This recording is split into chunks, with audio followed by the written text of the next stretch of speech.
Now, as you would have heard on the news over the last 24 hours or so, New Ross, County Wexford, has been struck by tragedy following the death of 8-year-old Malikika Al Katib in a fatal assault. We're joined by councillor John Dwyer in New Ross.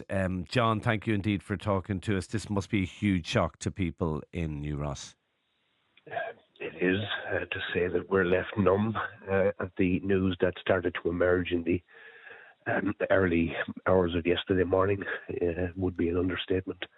It's a relatively small town, New Ross, and you know, most people know one another in the town, and you know, word started to filter through.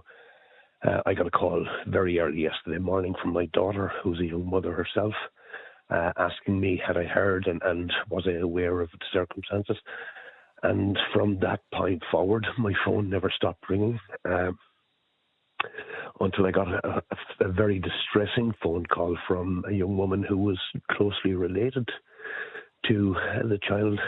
And I will never, as long as I live, forget that phone call. It was dreadful. That person was obviously just desperately upset. Desperately upset. It was one of the most horrific phone calls I've ever had in my life. And, you know, it took me some time to make sense, because I wouldn't have made the connection between this young woman and the child. But it took some time to make sense of that phone call.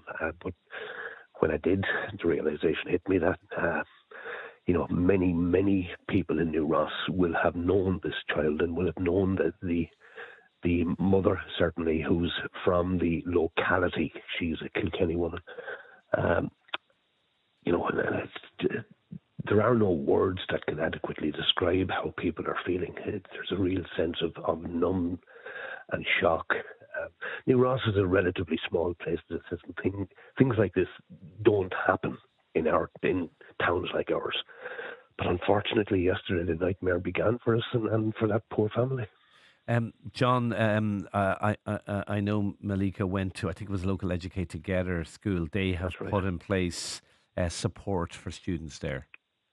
Yeah, and that was wonderful to hear that those who are running that school had been, you know, so resourceful in terms of dealing with the aftermath of that, because my grandson at one stage sat beside the young girl, and I can imagine how those young children must be feeling, and how their parents are attempting to deal with having to explain the horrific circumstances of how that poor child died. Yeah, very difficult conversation to have with a young child, isn't it? John, thank you indeed for talking to us. Really appreciate it. Councillor John Dwyer there in New Ross, speaking about that just horrendous tragedy.